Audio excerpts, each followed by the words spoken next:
Hi everyone, welcome back to the channel. Today we're going to talk about Wolves of the Calla by Stephen King, the fifth book in the Dark Tower series. So I want to kind of do this. This is totally a re-review and kind of a reread. So I want to kind of talk about it in context of the greater story. I want to talk about it generally about how I think this is the best story in the Dark Tower series. Granted, there are some parts of other Dark Tower books that I like more than this book, but I think as a whole, this is one of the best examples of Stephen King's writing style as it applies to a proper fantasy story. Not, to discount his other direct fantasy adaptations, but in the context of the Dark Tower series. So, let's go ahead and talk about that today. There will be spoilers for this discussion as well. So, make sure you hit that like button and subscribe to the channel if you haven't done so already, and let's begin.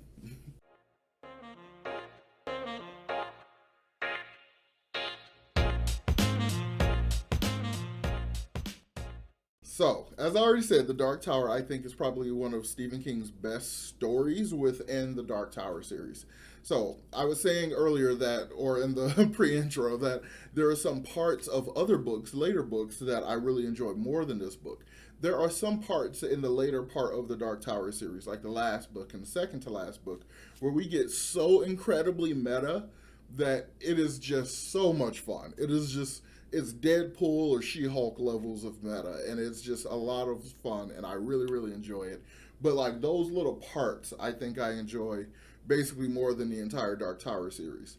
But as far as an individual book in the series of books, The Dark Tower, I think Wolves of the Calla has to be the best because it is the only one that feels like a really cohesive story. It feels like an encapsulated story with the beginning, middle, and end. While it doesn't ignore all the connective tissues and all the things that will lead us into the next books and the things that have brought us to this book from the previous books, it still manages to feel completely contained.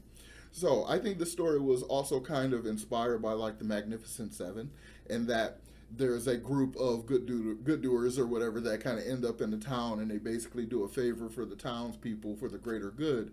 So it's kind of somewhere in that vein. So of course, like every other Dark Tower book, so this one picks up basically right where the last one left off after they got out of the wastelands and everything, and after having dealt with all that kind of stuff, they're basically moseying their way on, continue along the path.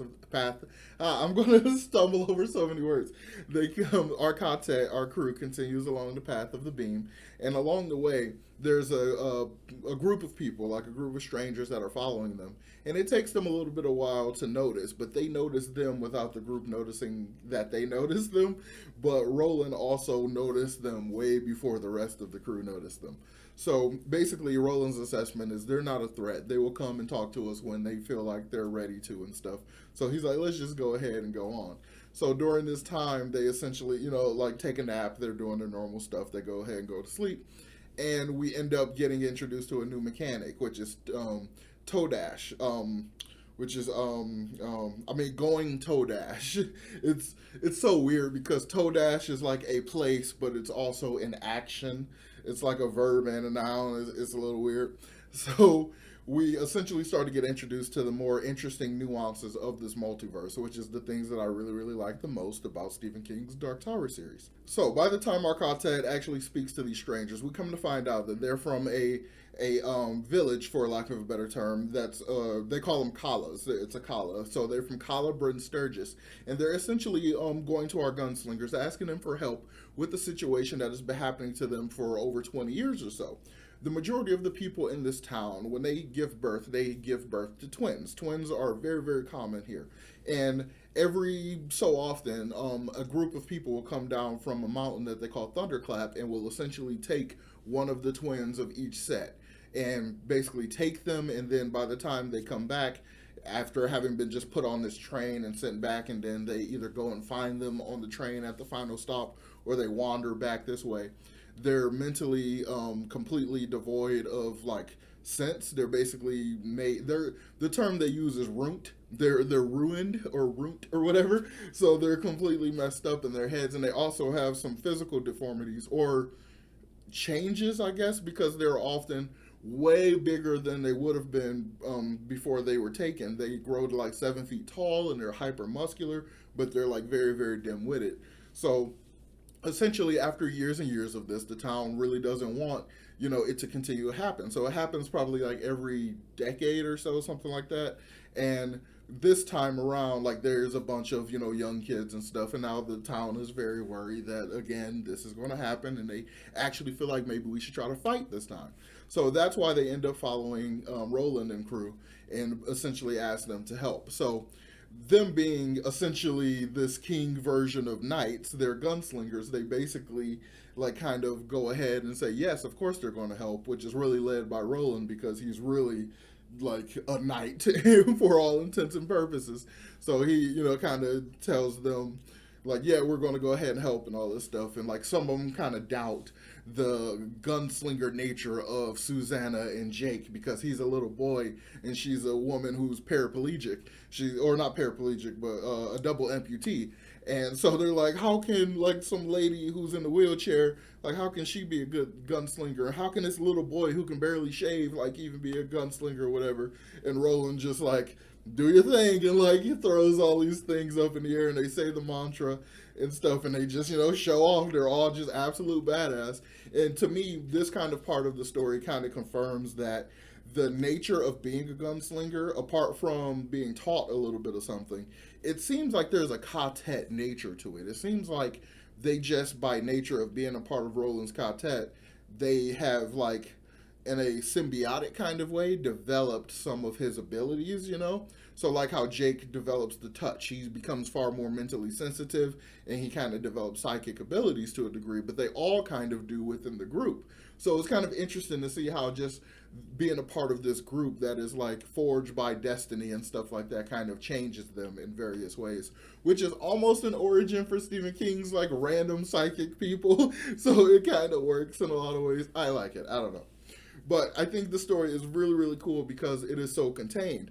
So after we basically figure out, yes, they're going to help, they kind of go ahead and we get to meet this character, Father Callahan, who is a crossover character from Salem's Lot.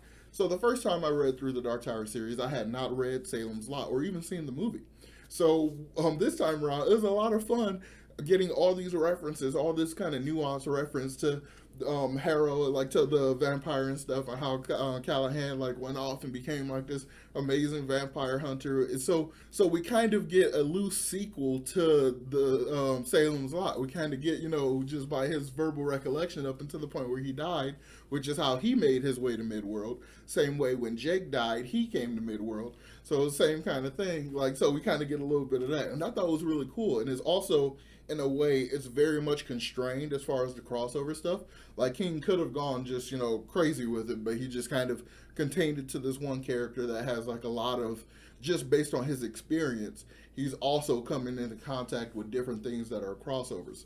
Like he started to be hunted by the Lowmen, which are basically multiversal police that show up in Hearts of Atlantis and Ur and a bunch of other stuff. They're like I said, they're basically the multiverse police, and so the vampires are not vampires. They're other kind of creatures that the Lowmen are more or less allies with. It's complicated. So there's an interesting understanding of why that happened that you get from just having a wider breadth of knowledge of King's multiverse. So it was really cool to kind of get that backstory. He kind of becomes a significant part of the quartet going forward. He remains a part of the group even after this book.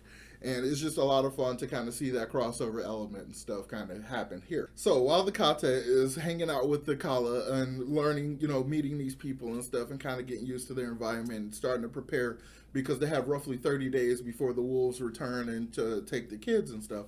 So they're preparing, and then they're going to try to train some people as they can so that they can have backup. So it's not just 3 of them versus like an army or something. All during this time, we start to kind of learn about other stuff because, as I said, King doesn't ignore all the greater connections and the greater stuff that's going around. So apart from the fact that this story is a very contained kind of typical fantasy story, we also get an opportunity to see the quartet actively take a role in protecting the Dark Tower. So one of the manifestations of the Dark Tower is in New York in a alleyway, and it is just in the form of a rose. And in that universe, it's a rose, and elsewhere it's just a field, or various things, because multiverse. In the Dark Tower itself only looks like the Dark Tower in one universe. So basically they want to protect the Dark Tower by way of securing this piece of land. So we kind of start going on with that, and we start to get kind of this understanding of how they kind of deal with it, which is unique in a lot of ways because it kind of becomes corporation versus corporation in a lot of ways, and it's just a really interesting, unique way to handle this kind of effort that they're going into, like the effort that they're putting forth. And I just really like it a lot. I think it's really cool how it like keeps a hand on the greater story while focusing on this story.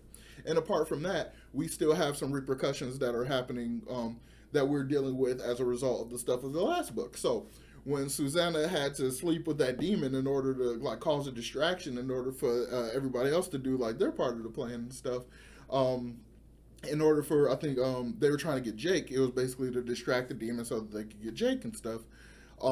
Susanna ended up getting pregnant, so she's impregnated by the demon, and as a result, she kind of develops a new personality called Mia, daughter of Nun, who is like primarily responsible for the demon child. So Susanna will basically black out and become this other person who goes and like eats raw meat and all this kind of stuff to feed the demon and everything. And it's kind of really interesting because it doesn't really like Roland knows about it, and he kind of tries to tell Eddie, but like he kind of is a little bit denial of it, but it really comes to the forefront at the end of the book, which leads us right into the next one. So just the structure of this book is really interesting. I really like it a lot, like a lot, and I think it's just a lot of fun. So the whole situation with the Calla, like when all that comes to a head and they have to fight all the people off, we kind of get to see this really cool kind of smorgasbord of references that Stephen King uses apropos of like nothing. Like it's not like the crossover stuff that he does, but it's just random pulls, which makes this feel so much more fun to me in a way. Like it encapsulates the fantasy nature of it into like a I don't know, a Kinder egg kind of shell or something. I don't know. It just made it so much more fun for me. I gobbled it up. I don't know, but essentially are the fun little comic book references and literary references. So some of the weapons that the wolves use are called sneeches, which are literally from Harry Potter, the golden balls with the wings. They're snitches, and they're called sneeches in the book, but they're snitches in Harry Potter. So copyright probably, but so it's really interesting. They have like drone technology that is totally modeled off of that to the point where some of it will say Harry Potter edition. So this is technology that comes from North Central Positronics, which basically is a hyper-evolved evolutionary technology thing that happens way in the future of one of the versions of Earth. But it's clear that it comes from like a contemporary sort of Earth, and that their technology has been modeled off of pop culture things. So it's really interesting. So the wolves actually show up, and they're robots. They're North Central Positronic robots, and they have on green hoods just like Doctor Doom, the full Doctor Doom setup. And their weapons are lightsabers. So it's just so many fun little references. They use lightsabers. They have snitches. They're on horses. They're dressed like Doctor Doom, and they're robots and stuff. And the positronics thing might be an Isaac Asimov reference because in one of his stories, like he mentioned the robots as having positronic brains. So that might be why King used that for North Central Positronics or something. So there's just all kinds of fun little Easter eggs and little nuggets and stuff in there like that. I think those kind of elements can really, really add to a story, especially one like this that's already very meta and is already a huge multiverse traversal kind of story.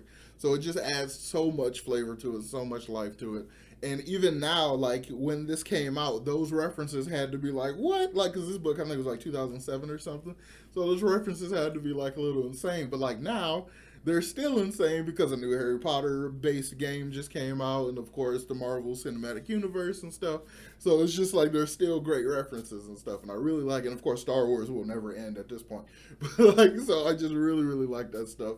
And that's the thing that honestly was one of the main focuses on why I wanted to revisit this book and the series in general, because this one, Wolves of the Calla, is definitely the best one in the series, in my opinion. It is the best encapsulated story, the best singular book of the Dark Tower series, and has the most fun references and the most clean kind of crossover that doesn't overly muddy anything. And it has like the best lead in and the best lead out of any of the other Dark Tower books, in my opinion. I think, and this is without me having finished my reread of the entire series, I can definitively say Wolves of the Calla is my favorite one of the Dark Tower series. So, have you read the Dark Tower series? What do you think of Wolves of the Calla? Do you think it's one of the best ones in the series? Do you think it's one of Stephen King's best fantasy series like I do? Do you agree with me? Let me know about that in the comments down below. So, as always, make sure you hit that like button and subscribe to the channel if you haven't done so already. And I will talk to you all next time. Peace.